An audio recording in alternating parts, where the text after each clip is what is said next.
Welcome to my next question में। ठीक है, आपका स्वागत है। नेक्स्ट स्टार्ट करने वाले हैं 11 नंबर क्वेश्चन को। इसको क्लियर करने वाले हैं। तो एक्चुअली फिगर क्वेश्चन में ही दिया हुआ है, इसीलिए हमने फिगर को पहले ड्रा कर दिए और क्वेश्चन को भी लिख दिए, क्योंकि क्वेश्चन लिखने में बहुत ज़्यादा टाइम लग जाता है। ठीक है ना, तो इसलिए लिख दिए हैं। तो क्वेश्चन पढ़ते हैं, स्टार्ट करते हैं। एक्चुअली क्वेश्चन तो देखिए, कहता है ना, a TV tower stand vertically on a bank of a canal. ठीक है ना, कहता है एक टीवी टावर, ठीक है, एक टावर लगा हुआ है, ठीक है ना, जो कि खड़ा है vertically on a bank of a canal. मतलब कैनल मीन्स नहर जैसा होता है। ठीक है ना, मतलब नहर या नाला बोल सकते हैं, छोटा।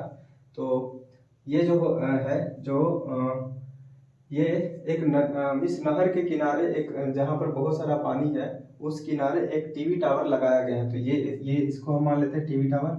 ये हो गया टावर, ठीक है। ये हमारा ए बी जो है ना, ये टावर हो गया। ठीक है ना, तो लिख दिया है tower. From a point on the other bank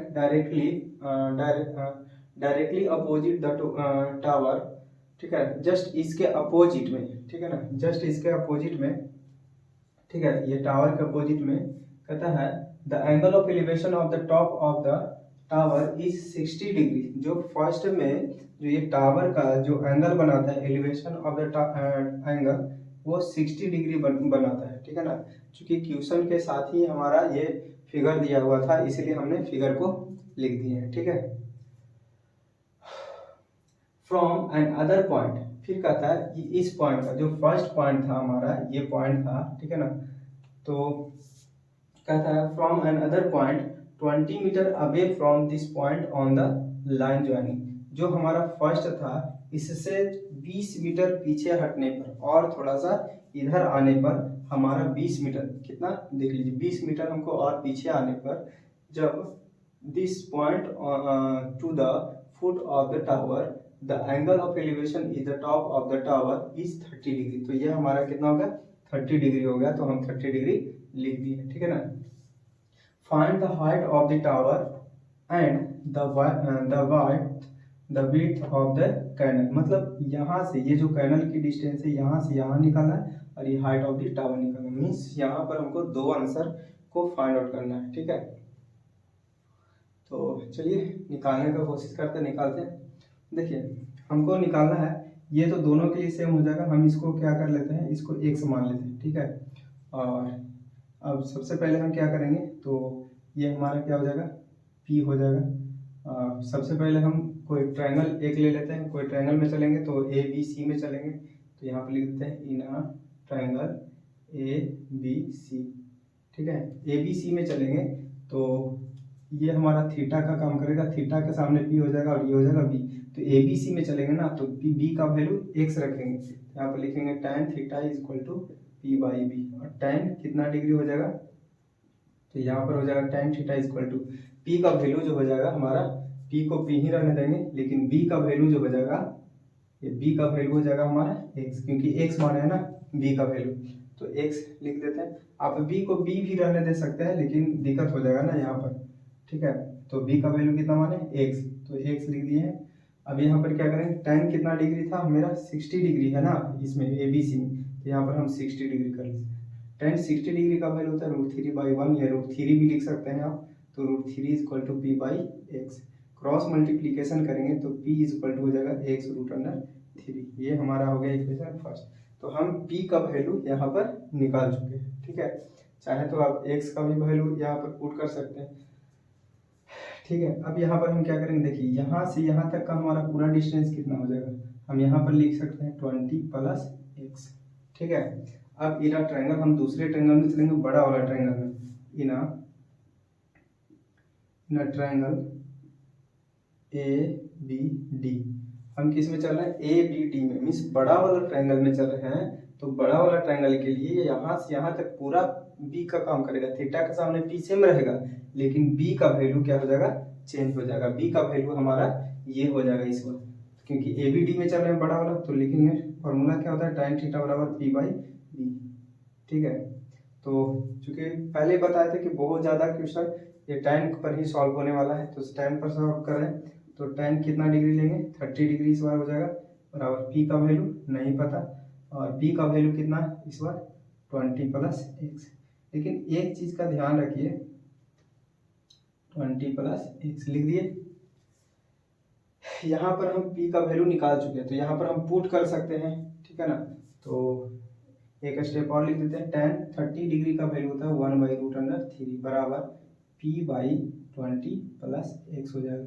अब यहाँ पर हम सॉल्व करेंगे तो यहाँ पर पुट कर देंगे p का वैल्यू, ठीक है ना। तो p का वैल्यू हमारा क्या हो जाएगा, यहाँ पर लिख देते हैं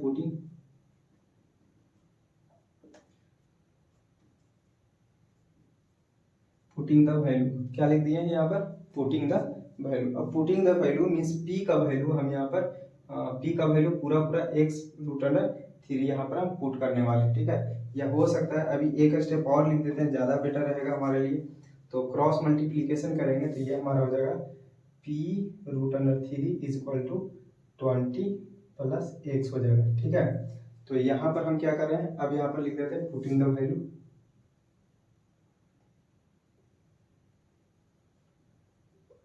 पुटिंग द वैल्यू कर देते हैं, ठीक है। Putting the value of in equation 1, तो इक्वेशन 1 को नहीं डायरेक्टली हम पुट कर दे रहे हैं। तो p का वैल्यू जहाँ पर यहाँ पर p है ना, तो यहाँ पर हम क्या लिख देंगे x√3, यहाँ पर लिख देंगे x√3 और गुना पहले से है √3। p के स्थान पर हम क्या कर दिए, x√3 पुट कर दिया, बराबर तो बराबर 20 प्लस एक्स कर दिए, क्लियर। अब यहाँ पर देखिए √3 3 होता है, तो पहले 3 लिख देते हैं तब x लिख देते हैं, 3x हो जाएगा 20 प्लस एक्स, एक्स प्लस में इधर आएगा तो माइनस में, तो 3x minus x equal to 20 means 3x में से 1x जाएगा तो हो जाएगा 2x इक्वल टू 20, 2 से काट देते हैं 10 टाइम्स में, मीन्स x का वैल्यू निकल गया 10, ठीक है। अब यहाँ पर हम पुट कर सकते हैं x का वैल्यू इक्वेशन इसमें, तो हमारा क्या निकल जाएगा, p का भी वैल्यू निकल जाएगा, ठीक है ना। फिर से लिखेंगे putting the value of in equation first, ठीक है। तो ये हमारा हो जाएगा p इक्वल टू x√3, तो p इक्वल टू x का वैल्यू कितना निकाल चुके हैं, तो 10√3, तो ये हमारा निकल गया, पूरा का पूरा तो निकल चुका है। तो हमको पूछा क्या जा रहा था, find the height of the tower, तो लिख देंगे यहाँ पर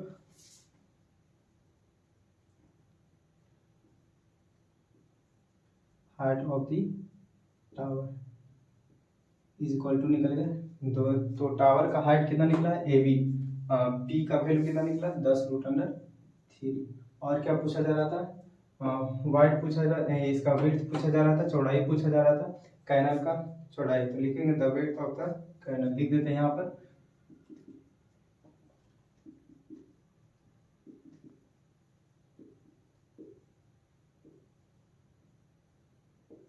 अब तक कैनल कितना हो जाएगा आंसर हमारा, x का वैल्यू कितना आ गया था 10 मीटर, ये हो जाएगा हमारा 10 मीटर, ये हमारा फाइनली आंसर हो गया पूरा पूरा, ठीक है। तो ये हमारा 11 नंबर क्वेश्चन सॉल्व हो गया पूरा का पूरा अच्छे से। तो नेक्स्ट मिलते हैं 12 नंबर क्वेश्चन में, नेक्स्ट क्वेश्चन में कोशिश करेंगे इससे अच्छा से समझाने का, तो मिलते हैं।